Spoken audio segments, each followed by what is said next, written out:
This is Thorsten Sideboard going to speak to Heartbreak here for Last FM. We have the Last FM Presents event tonight. So you guys are Heartbreak. What's your name? I'm Ali. Sebastian Moravchik. And how long has the band been together? How did you just kind of meet? 2 years. I don't know. 2 years. Over 2 years, yeah. Uh-huh. And how did you meet actually? Was it a shared love of Italo music, or was it, do you already know each other? Well, it was a shared love of Italo, and we actually met in Argentina, working on a soap opera, and decided to move to London and make a go of the band. Working in a soap opera, that sounds pretty bizarre. How did that come about? Well, Ali was on a trip there, I guess, just getting some professional experience and some work, touring and knowing the world. So he were boom operator. Right. And what were you doing for it? I was an actor there. Uh-huh. At the time, I got the opportunity to star on that soap opera, which was quite an interesting thing because it was quite different type of soap opera to what you usually get in Argentina. And so then, after shooting one day, you were in the pub and talking about music, or? Yeah. After shooting, started talking about music and developing, kind of knowing what each of us was into, and Fabulous stuff. So how long have you both been into Italo? Can you tell me a bit about, for people that maybe don't know so much about Italo, can you give us some background on? Okay, well, it's basically kind of old European pop music in a way, but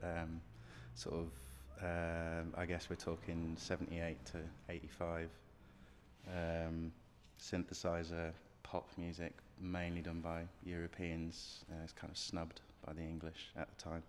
Seems to have been a big influence, like is it Belleville Three, like Juan Atkins, Kevin Saunderson, they always talked about in Detroit, the sort of clubs were like very much influenced by that sort of Euro sort of sound and stuff. And was that something you were interested in also?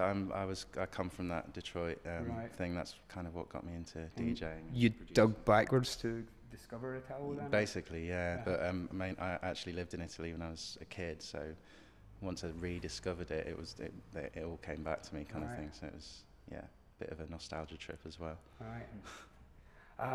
So apart from Heartbreak, you've recorded under your own name. What other projects do you both have? Are you still doing any of your own things as well, or?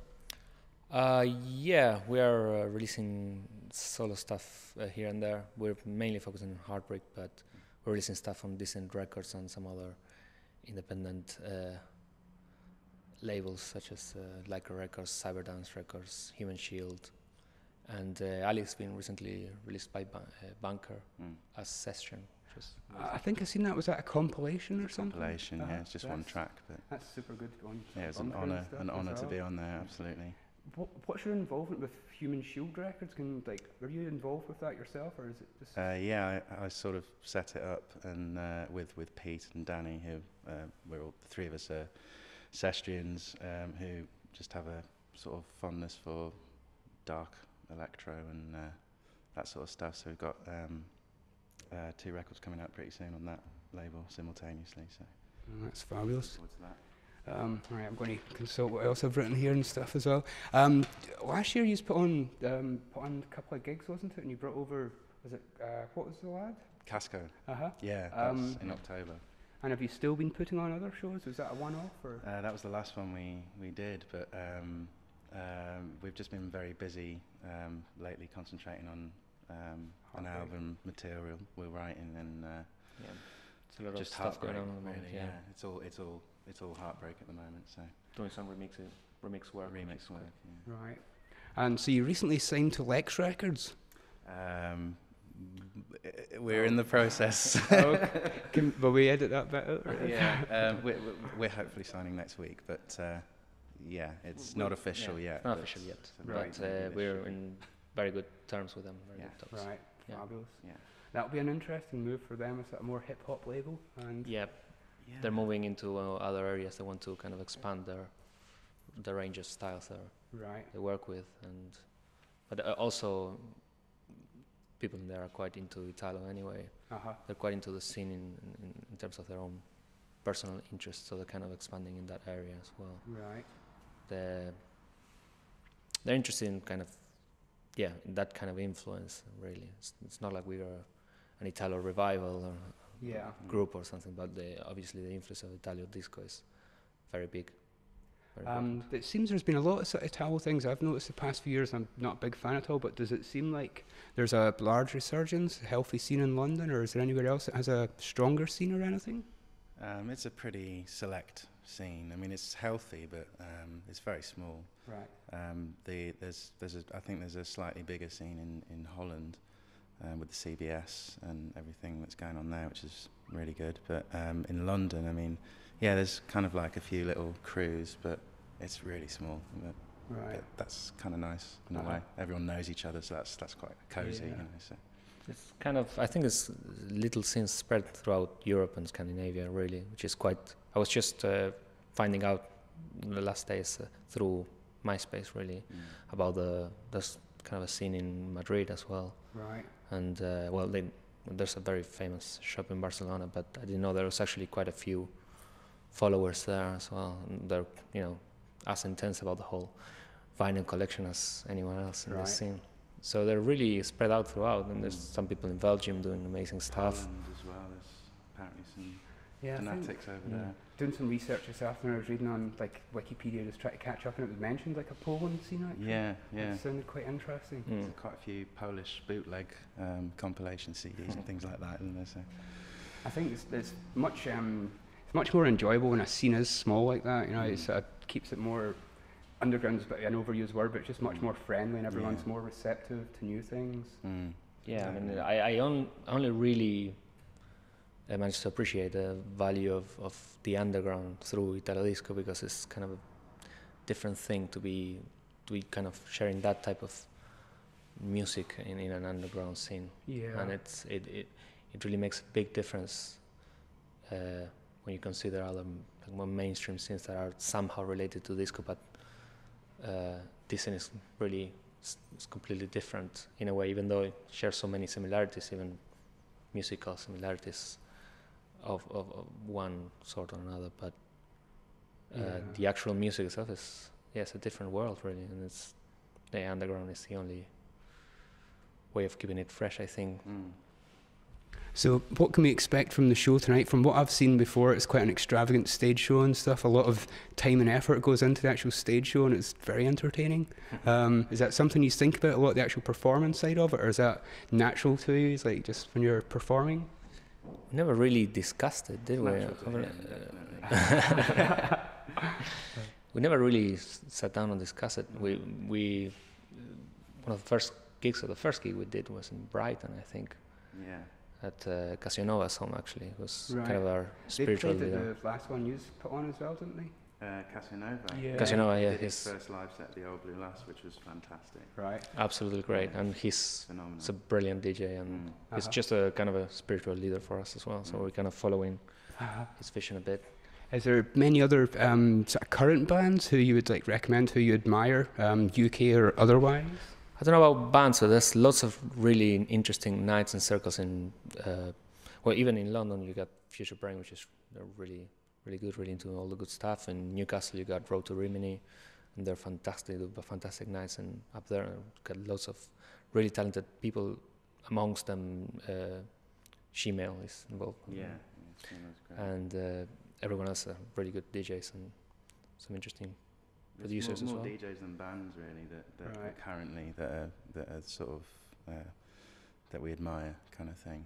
I mean there are a few bands, but I can't think of any right now. But Johnny Five, Rick Hopkins, those guys, Pete Mangalore that is, and Jack Cassionova. I mean, be kind of ignorant not to mention him really, but the Magic Waves crew and all of that. So yeah, definitely. There's plenty of stuff going on, really. But you mentioned sort of strong in Holland and stuff as well. Like, is there much sort of crossover with sort of electro scene and things there? Like, yeah, very much so. Yeah, it's kind of the two are sort of combined in a way. It's, I mean, IF, Space Invaders was like key track for anyone into electro. Well, as far as I'm concerned, anyway. But he's also one of the best Italo DJs around as well. So they're kind of combined, I think. I don't know healthy scene in either genre. So. Can you name one Italo? What's your favourite one? Like, if you were to be buried with one record, is there anything comes to mind straight away that you would, or is there too many to choose from? It wouldn't be one. There's no way it would be one. There's so many, so much. It's an incredible wealth of amazing music, really. I guess we have like weekly favourites, don't we? Yeah, sort of thing. Yeah, lots of. I mean, it's virtually impossible. Yeah, Valerie Dore now, yeah, but you know, Risotto. Anything by Casco, back in the day was absolutely. Who would win in a fight, Giorgio Moroder or Cerrone? Sorry? Or Cerrone, yeah, Cerrone, yeah. I think Giorgio Moroder would win. Right. Yeah, yeah, in that kind of your mama or your papa, right? Who do you love more? Yeah. What else did we come up with? Can you do the microphone towards the people back slightly more to their mouths? Right. Sounds. I think that's actually most of the questions I've come up with. How long was that running? 11 minutes? How long was the last one we did? Well, I've got an hour, that's fine. Um, Just with the microphone to make sure you point it under their mouths because right. the sounds were a bit variable. I don't really want to interrupt you mid-flow, but Yeah. let's do a couple more questions if we can. Anything else you would like to say? That's quite a hard one actually to put forward. What are your plans for the upcoming year? You got many shows lined up and things? Any tours or? Yeah, I guess we're defining this situation with this label, and after that, obviously, things should develop. There should be lots of gigging, and hopefully, we're looking forward to the summer and some festival. We're going to be at the Dot to Dot already, Bristol, Nottingham, and London. Right. But But there's quite a lot. The thing is, we're kind of right there in the moment where we defining things. But it should be a very, very busy and exciting year. Really, we're doing lots of remix work, which we're also very excited about. For which artists, any in particular you can tell us at the moment, or is that all under wraps? Well, recently we did Neon. That's did really well, that remix. Really good reviews in Time Out and other websites and stuff. That was really good. We've just done one for a band called Lesser Panda, which we really enjoyed doing. Just did that last week, so that was really good fun. And we're doing something at the moment that we can't really talk about. But Top secret project. Secret project. Yeah, but we've got enough going on, and it's all really good fun. So just enjoying the ride at the moment. Yeah. Fabulous. Any other projects? You used to have you've got the blog as well, I think, from Human Shield Records, and there's like an online radio station my friend Jerry was talking about. Is that still running? Yeah, that's magicwaves.co.uk. That's run by Cassianova, our spiritual guide. So that's been running for 2 years now. Just playing Italo, disco, and 24/7 pretty much. I think that was the first 24-hour Italo radio playing Italo in the UK, wasn't it? CBS has been there for a while. But it that's wasn't not UK. Italo. Yeah, no, That's the Holland. UK one. Yeah, In the UK, it's the first. I mean, it's the first radio that's been fully dedicated to Italo in this country, which is a big advance as far as I. Yeah, and the whole Casco gig last October was through that, and because he tuned in and they got in touch and. From the reading up I sort of did today, I was sort of reading on that guy, and 1983 I think was his first big hit. So has he kept going for that, or has he made like a renewed interest in the past couple of years, and that's why he's now sort of active and playing out again? Or Cassianova. Not Cassianova. Casco. Yeah, I was going to say. Well, he's always been really busy, but he does more sort of contemporary productions. Really crappy way of describing it, but yeah, he's kind of Eurodance, as he's put it to us, to get by. He's got a family to feed and all of that sort of stuff. But yeah, he's completely passionate about the old Italo sound, and was really honoured to come and play a proper Italo set for us. So that was really good. Yeah, it must have been good for him to come to London. To come to London and do it as well. It was actually the first time Casco ever DJ'd DJ Italo DJ set, and it was amazing. It was brilliant. It was amazing. Yeah. It was really good. He's playing with putting his records on his head and like that kind of thing, doing that kind of thing, and everyone going the same. It was really, really exciting. And we were playing that night as well. It was quite incredible. Yeah, good to share the same sort of. God, yeah, it's a legend. All right, well, I think I've run out of questions, so very much looking forward to the show tonight and stuff, and see what comes of it. So, thanks very much. Thank you. Thanks.